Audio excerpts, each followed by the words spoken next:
ជំរាបសួរអំពូមីងបងប្អូននិងមិត្តភក្តិទាំងអស់គ្នា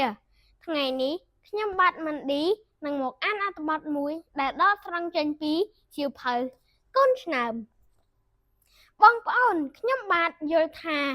អត្ថបទនេះមានគតិអប់រំល្អណាស់ដូច្នេះដើម្បីឲ្យដឹងថា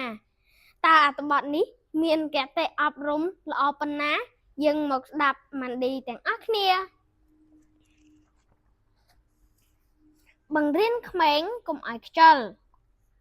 ការបង្រៀនទម្លាប់ក្មេងកុំឲ្យស្ពឹកស្រពន់កុំមានភាពខ្ជិលច្រអូសគឺជារឿងមួយដ៏ល្អដែលឪពុកម្ដាយគ្រប់រូប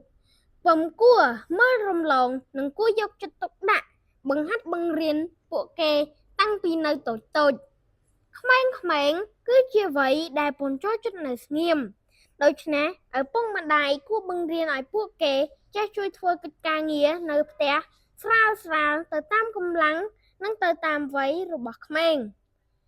ការឲ្យកូនតូចជួយធ្វើកិច្ចការក្នុងផ្ទះកំពេចកំពុកពុំមែនមានន័យថាឪពុកម្ដាយជាមនុស្សខ្ជិលច្រអូសនិងជិះជាន់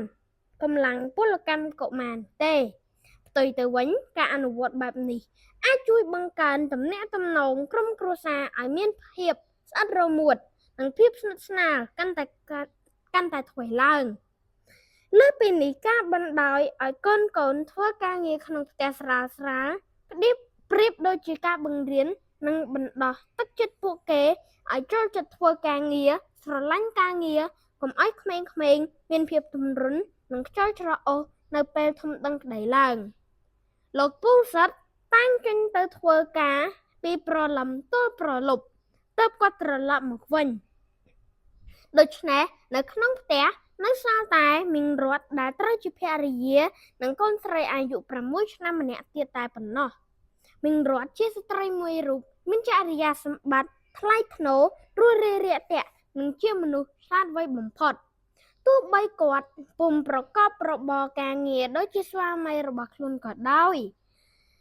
ប៉ុន្តែនាងពុំដែលខ្ជិលច្រអូសក្នុងការមើលថែទាំផ្ទះសម្បែងនិងកូនស្រីតូចរបស់នាងឡើយរៀងរាល់ថ្ងៃពេលប្តីរបស់ខ្លួនចេញទៅធ្វើការបាត់គាត់នៅផ្ទះតែងបោសសម្អាតដោះច្រាសលាងទុកដាក់ចានឆ្នាំងសក្បោះមិនត្រឹមតែប៉ុណ្ណោះនាងថែមទាំងបង្រៀនកូនស្រីតូចរបស់នាងឲ្យមានភាពឧស្សាហ៍ព្យាយាមដូចជាខ្លួនដូចនេះដែរព្រឹកមួយអ្នកមីងរត់កំពុងជូតផ្ទះនៅពេលនោះនាងបានប្រាប់កូនស្រីទៅយកក្រណាត់ថ្មីមួយទៀតឲ្យនាងពេលនោះកូនតូចបានរត់វឹងទៅយកក្រណាត់មិនត្រឹមតែប៉ុណ្ណោះទេថែមទាំងអង្គុយចុះហើយជួយធ្វើកិច្ចការម្ដាយរបស់នាងដែររាល់លើកដែលអ្នកមីងរត់ធ្វើកិច្ចការងារក្នុងផ្ទះកូនស្រីរបស់នាងមិនដែលទៅណាឆ្ងាយម្ដងណាឡើយទោះបីជាគេមានអាយុ6ឆ្នាំក្តីតែកូនស្រីរបស់គាត់តែងជួយហុចរបស់នេះជួយហុចរបស់នោះទៅឲ្យម្ដាយរបស់ខ្លួនជានិច្ចធ្វើឲ្យអ្នកជិតខាងគ្រប់គ្នាកាត់សរសើរចំពោះការចិញ្ចឹមបីបាច់និងការព្រានប្រដៅកូនស្រីបានយ៉ាងល្អបងប្អូនកំណត់អប់រំនៅក្នុងរឿងនេះគឺបើចង់ឲ្យកូនក្លាយទៅជាមនុស្សឧស្សាហ៍ព្យាយាមលុះត្រាតែឪពុកម្ដាយបង្ហាញឲ្យគេឃើញពីការប្រឹងប្រែងធ្វើការងាររបស់ខ្លួនជាមុនសិន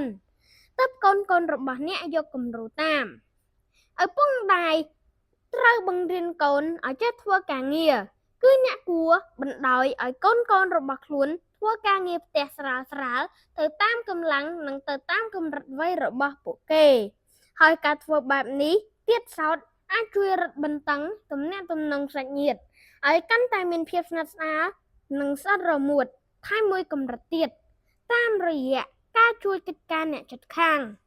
ឪពុកម្ដាយគ្រប់រូបគួរយកចិត្តទុកដាក់បង្ហាត់បង្រៀនកូនតូចរបស់អ្នកកុំឲ្យទម្រុននិងមានភាពខ្ជិលច្រអូសនៅពេលគេធំឡើង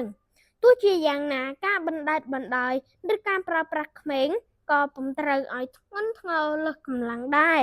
ព្រោះវាបណ្ដាលឲ្យប៉ះពាល់ដល់ការលូតលាស់របស់ក្មេងជាពិសេសគឺរំលោភទៅលើពលកម្មកុមារខ្ញុំបាទសូមអរគុណសូមជម្រាបលា